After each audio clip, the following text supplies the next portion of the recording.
All right. I decided to make a update on my Timberborners progress. Um, Mostly because I'm about to complete the reservoir, which has taken me the entire time I've been playing. This has been so far I've put 23 hours into just this one playthrough, and I am just now completing the reservoir.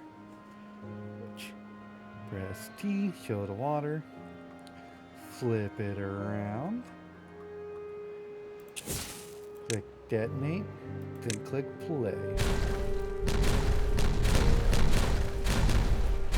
See the water physics going crazy.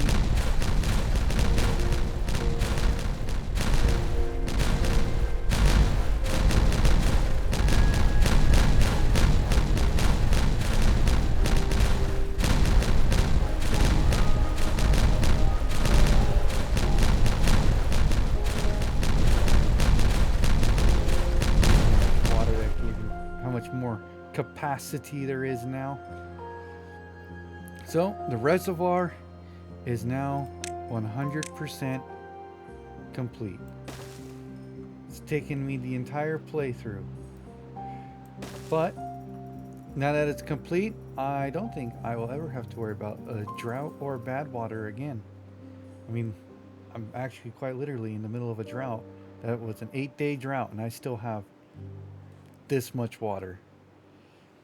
So the way this I have set up this is with as robust of supply lines as I could come up with.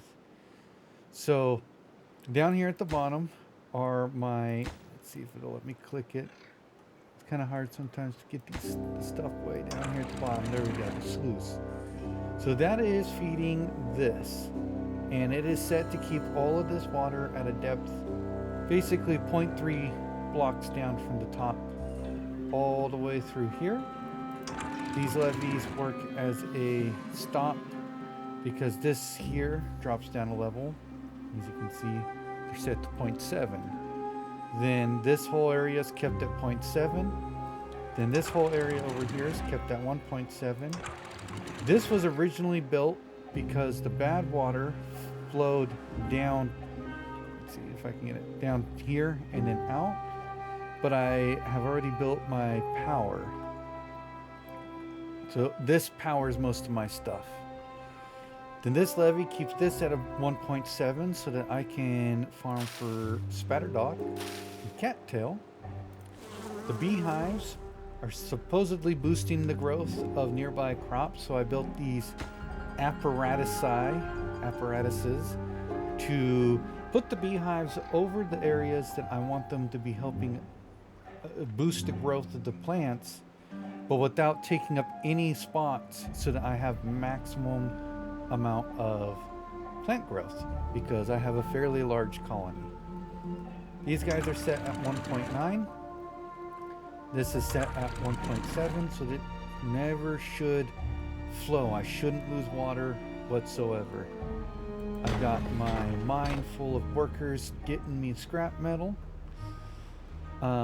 My plan is to eventually blast this down quite a bit lower, build a little lake so that this whole area becomes green. I'm not sure that I'm really going to use it for anything. I just don't want brown everywhere. I don't want to feel like I'm living where I live here in freaking Arizona. I want green. So this is all going to get blasted out here. And in this case, what I think I'm going to do is I'm going to do the same thing I'm doing over here, where I create a pit and then put platforms on it so that it'll be green over here.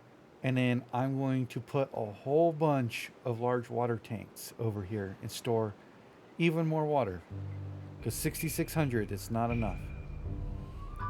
I'm going to blast this down just so that it's nice and even. This lovely spot here is going to go, where is it? Where this is going to go when I finally get the science for it, which I'm currently only at 8.4. I built this about mid-game, this tree farm here, and let me tell you, building this tree farm literally changed the game for me.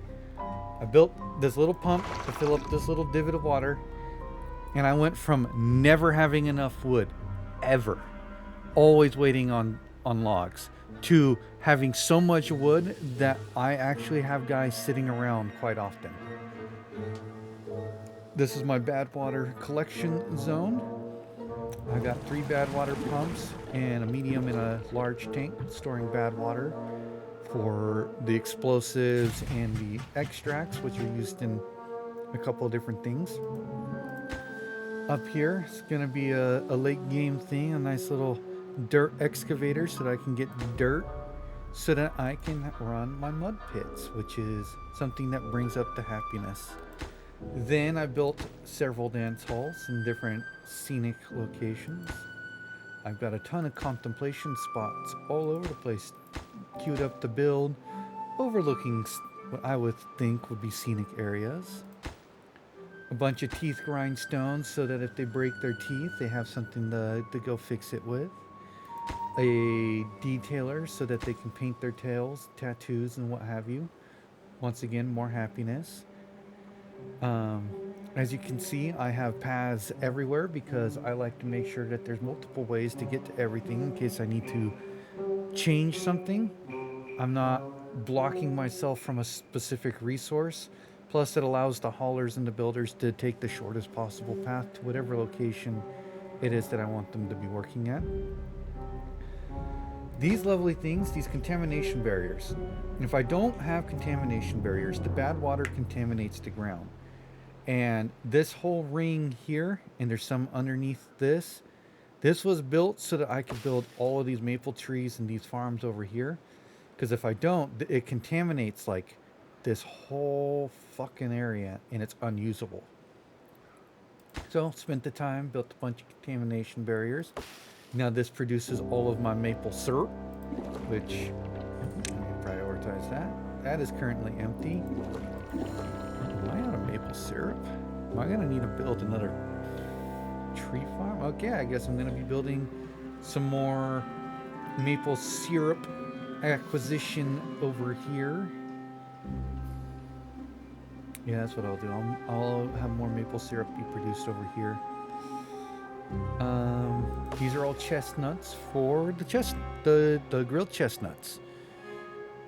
Let's see which I have a nearly full stock of. My goal is once everything's done building that I have building, that everything will be fully stockpiled, and then whenever there's an update, this will be my testings out world. As you can see, this took forever because you gotta micromanage how they build it, because if you were to say run this whole line and then put it all on high priority, they'll start here and then they won't be able to reach here. So you gotta build one, high prioritize, build it, high prioritize, and so on and so forth. Every single one of these all the way down and back so that they build it in the proper order. Royal pain in the ass. However, I think I have a solution for that because I've figured out later on that I can build pathways over the top. So what I think I'll do in the future is lay out my power line, then lay out the pathways on top, high prioritize the pathways so they build the pathways first.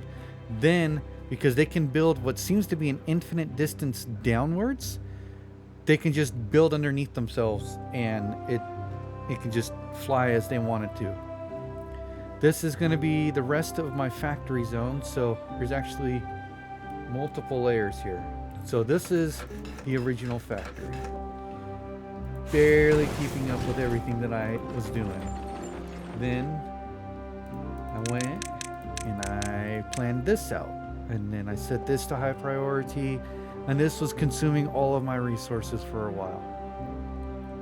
And now, I believe I have it set to low price. Yeah, the lowest possible priority is the rest of the factory.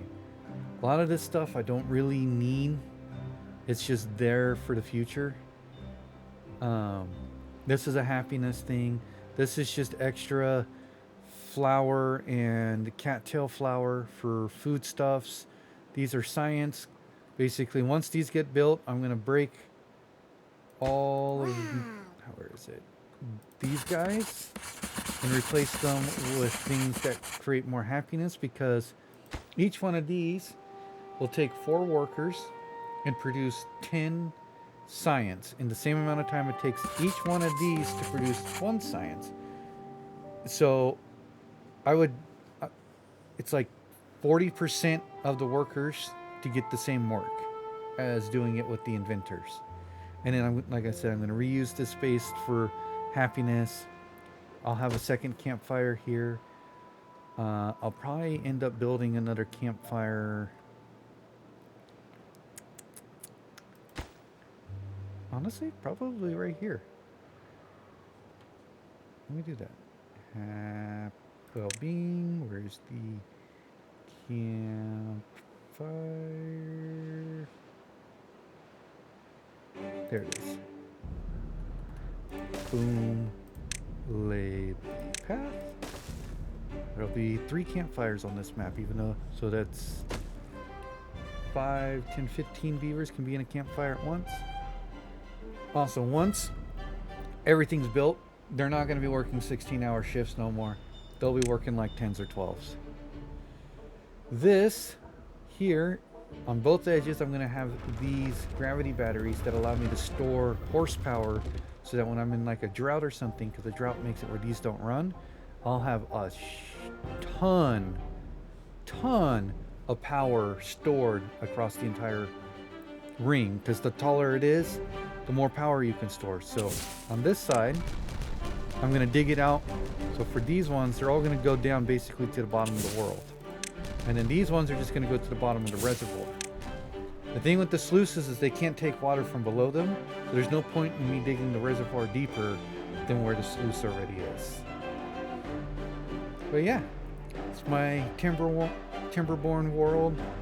My towers of supplies. My underground piles everywhere. Random grills and bakeries in random locations, because they were built later on.